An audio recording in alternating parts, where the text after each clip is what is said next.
आगे हम लोग राज्य मानवाधिकार आयोग, राष्ट्रीय मानवाधिकार आयोग और यूएनओ तक लेटर, ईमेल और ट्विटर के माध्यम से अपनी मांगों को रखेंगे और उसके बाद हर एक जिला में आंदोलन होगा और उसके बाद बिहार बंद का भी आह्वान होगा। और इसके बाद भी ये सरकार नहीं सुनती है तो एक ही रास्ता है, जहाँ पे मुख्यमंत्री जी आराम फरमाते हैं एसी में, वहाँ पे हम लोग जाके बैठेंगे। अब नीतीश जी को मन होगा गोली चलवाना तो चलवा देंगे। नीतीश सरकार का तो सीधा ये है ना कि युवाओं को गुमराह करके रखो, नौकरी नहीं दो।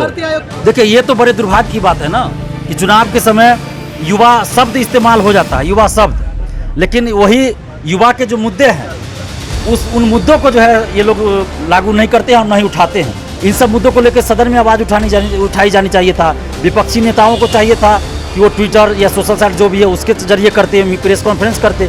सरकार की तरफ से गलती है कि वो हम लोग के मुद्दे पे ध्यान नहीं देती है। मैं हूं राजमोहन तिवारी और आप जुड़ चुके हैं लाइव बिहार के साथ। अभी आप देख रहे हैं कि हमारे पीछे बिहार एसएससी के खिलाफ अभ्यर्थियों का महा आंदोलन राजधानी पटना के गर्दनी बाग धरना स्थल पर यहाँ पर एकजुट हुआ है और यहाँ पर छात्र नेता दिलीप की अगुवाई में अभ्यर्थी यहाँ पर एकजुट है। महिला अभ्यर्थी भी आपको दिखाई देंगे, तमाम इनके हाथ में बैनर पोस्टर आपको नजर आएंगे जो आयोग के खिलाफ ये बता रहे हैं कि आखिर इनकी मांग क्या है। दिलीप हमारे साथ है। दिलीप, लगातार आंदोलन करना पड़ रहा है, आज फिर आंदोलन कर रहे हैं, क्या लग रहा है आयोग क्या कुछ आपकी मांगों पर ध्यान देगा? देखिए सरकार को तो ध्यान देना ही पड़ेगा क्योंकि छात्र आंदोलन अब बिहार में जो आगे बढ़ा है वो रुकने वाला नहीं है और हर हाल में छात्रों की मांग को मानना पड़ेगा सरकार को और आयोग को, नहीं तो हम लोग फिर चरणबद्ध तरीके से आंदोलन करेंगे ही। और आपने खुद देखा 23 सितंबर को जो आंदोलन हुआ था तो उससे पहले भी एसएससी ने नोटिस जारी किया था कि नवंबर प्रथम सप्ताह में काउंसलिंग करवाएंगे। ये अलग बात है कि उस नोटिस का पालन वो खुद नहीं कर पाई, लेकिन अभी भी हम उम्मीद करते हैं कि इस आंदोलन से सबक ले बीएसएससी और नीतीश सरकार और जल्द से जल्द काउंसलिंग की तिथि घोषित कर दे। और जो भी डिमांड है वो सभी डिमांड को पूरी डिमांड ये है कि काउंसलिंग की तिथि जल्द घोषित हो, फर्जी अभ्यर्थियों को बाहर किया जाए, किसी भी तरह का फर्जीवाड़ा न हो और रैंक लिस्ट जारी किया जाए, सबका मार्क्स बताया जाए। ऐसा नहीं कि मार्क्स बताने रहें और बैकडोर एंट्री कर लेंगे, तो ऐसा नहीं होना चाहिए। मार्क्स बताइए और काउंसलिंग में 2 से 2.5 गुना ज़्यादा अभ्यर्थियों को बुलाइए और पूरी पारदर्शिता के साथ बहाली पूरा कीजिए। आयोग ने ये अनऑफिशियल जरूर कहा है कि वो 10% ही बुलाना चाहता है, तो ऐसे में आप लोगों की 2 गुना मांगे, क्या लग रहा है कि हो पाएगी पूरी? देखिए हम लोग तो डिमांड कर रहे हैं, पूरा करना पड़ेगा आयोग को। क्यों वजह? हाँ, वजह बहुत अच्छा सवाल आपने किया कि वजह क्या है। वजह यही है कि 7.5 साल पहले की ये वैकेंसी है और इन 7.5 सालों में सैकड़ों लोग होंगे ऐसे जो कहीं ना कहीं जॉब में चले होंगे, मान लीजिए कोई बिजनेस ही अपना शुरू कर दिए होंगे, उनको अगर उससे अच्छा यहाँ नहीं लगेगा तो यहाँ ज्वाइन नहीं करेंगे या रैंक लिस्ट जारी होगा तो काउंसलिंग में ही नहीं जाएंगे। और दूसरी तरफ जो जैसे अभ्यर्थी है जिन्होंने फॉर्म भर दिया उनको फॉर्म नहीं भरना था, तो ऐसे लोगों को बीएसएससी बाहर करेगी, तो दोनों परिस्थितियों में सीट खाली रह जाएगा। और जब सीट खाली रह जाएगा और ये 2014 से ये लोग इंतजार कर रहे हैं नौकरी का, ये लोग बेरोजगार घूमेंगे और यहाँ सीट खाली रहेगी, तो ये तो अन्याय और शोषण हो जाएगा। तो इस तरह से नहीं होना चाहिए, ये इसलिए हम कह रहे हैं कि ज़्यादा बुलाइएगा काउंसलिंग में ताकि सीट खाली न रहे। 7.5 वर्ष पुरानी ये बहाली हो गई है, क्या आपको नहीं लगता कि सरकार इसको संज्ञान में नहीं लेना चाहती है? सरकार तो संज्ञान में नहीं ले रही है, तभी तो 7.5 साल में बहाली पूरी नहीं हुई। लगातार आंदोलन इसके बावजूद नहीं हो पा रही। इसके बावजूद अभी तो नीतीश सरकार का तो सीधा ये है ना कि युवाओं को गुमराह करके रखो, नौकरी नहीं दो। भर्ती आयोग स्वतंत्र है, आपको लगता है? स्वतंत्र तो नहीं है, स्वतंत्र कैसे होगा? तो नीतीश सरकार के दिशा निर्देश का ही पालन करेगी ना। अगर नीतीश सरकार चाहती कि ये बहाली जल्द पूरी हो तो वो आदेश देती। अगर नहीं, युवाओं के नाम पर वोट लिया जाता है प्रत्येक चुनावों में, लेकिन आज जब युवा सड़कों पर है कोई दिखाई नहीं दे रहा है, ना आप लोगों के समर्थन में एक ट्वीट भी किसी का नजर आता है, तो इसको कैसे देखते हैं? देखिए ये तो बड़े दुर्भाग्य की बात है ना कि चुनाव के समय युवा शब्द इस्तेमाल हो जाता है, युवा शब्द, लेकिन वही युवा के जो मुद्दे हैं उन मुद्दों को जो है ये लोग लागू नहीं करते हैं और नहीं उठाते हैं। तो ये कहीं ना कहीं बहुत दुर्भाग्य की बात है और युवाओं को भी ये समझना पड़ेगा कि क्या हम लोगों का जो मुद्दा है सिर्फ युवा शब्द बन के रह जाएगा कि चुनाव में इस्तेमाल होगा और चुनाव खत्म तो युवा खत्म, युवा का मुद्दा खत्म। आखिर ये चीज़ के इन सब मुद्दों को लेकर हम लोग को सड़क पर क्यों उतरना पड़ रहा है? इन सब मुद्दों को लेकर सदन में आवाज़ उठाई जानी चाहिए था। विपक्षी नेताओं को चाहिए था कि वो ट्विटर या सोशल साइट जो भी है उसके जरिए करते, प्रेस कॉन्फ्रेंस करते, लेकिन हमको प्रेस कॉन्फ्रेंस करना पड़ रहा है। अभी कितने समझिए कि दुर्भाग्य की बात है कि बिहार के विपक्ष के नेताओं ने प्रेस कॉन्फ्रेंस नहीं किया इस बहाली को पूरा करने के लिए, लेकिन बिहार के एक छात्र को प्रेस कॉन्फ्रेंस करना पड़ता है। तो ये भी इन नेताओं के लिए शर्म की बात है, इन लोग को सोचना चाहिए, चाहे वो किसी भी पार्टी से हो। ये बड़े शर्म की बात है ना, जो काम यहाँ पे नेताओं को करना चाहिए वो काम हम लोगों को करना पड़ रहा है। आखिर ऐसा क्यों हो रहा है?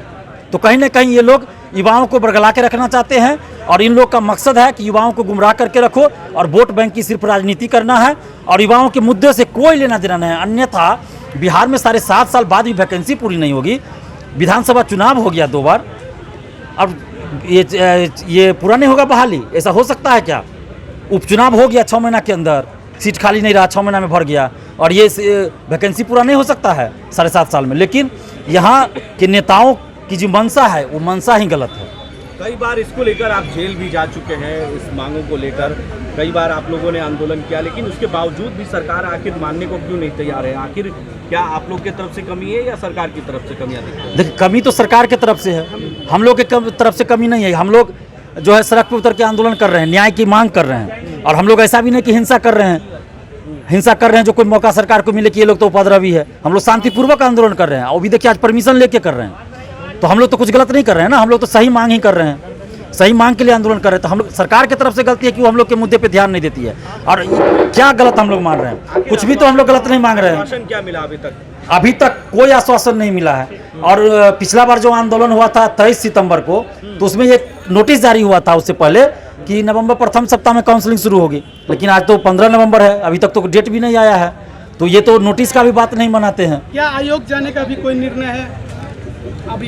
अभी आयोग जाने से कोई फायदा नहीं है, क्योंकि आयोग के सचिव अध्यक्ष को पता है कि आज आंदोलन है तो वो लोग ऑफिस छोड़ के ही भाग जाएंगे। आज आप लोगों के आंदोलन का कुछ असर नहीं पड़ा तो आगे की क्या रणनीति है? आगे हम लोग राज्य मानवाधिकार आयोग, राष्ट्रीय मानवाधिकार आयोग और यूएनओ तक लेटर, ईमेल और ट्विटर के माध्यम से अपनी मांगों को रखेंगे और उसके बाद हर एक जिला में आंदोलन होगा, हर एक जिला में आंदोलन होगा और उसके बाद बिहार बंद का भी आह्वान होगा। और इसके बाद भी ये सरकार नहीं सुनती है तो एक ही रास्ता है, जहाँ पे मुख्यमंत्री जी आराम फरमाते हैं एसी में, वहाँ पे हम लोग जाके बैठेंगे, शांतिपूर्वक ही बैठेंगे। ये हमारा लोकतांत्रिक अधिकार है। अब नीतीश जी को मन होगा गोली चलवाना तो चलवा देंगे, जो अपने आप को जेपी आंदोलन की उपज बताते हैं। अगर उनकी मंशा होगी कि इन लोगों पे गोली चलवा दे तो बिहार के छात्र गोली भी खाने के लिए तैयार है और इसके लिए कुछ कहने की जरूरत नहीं। ये रिकॉर्ड भी है, इतिहास भी है कि बिहार के छात्र गोली भी खाते हैं, पीछे नहीं भागते हैं। हमारे साथ छात्र नेता दिलीप थे जो राष्ट्रीय छात्र एकता मंच का नेतृत्व करते हैं। उन्हीं के आह्वान के बाद, उन्हीं की अगुवाई में ये आज महाआंदोलन बिहार एसएससी के खिलाफ,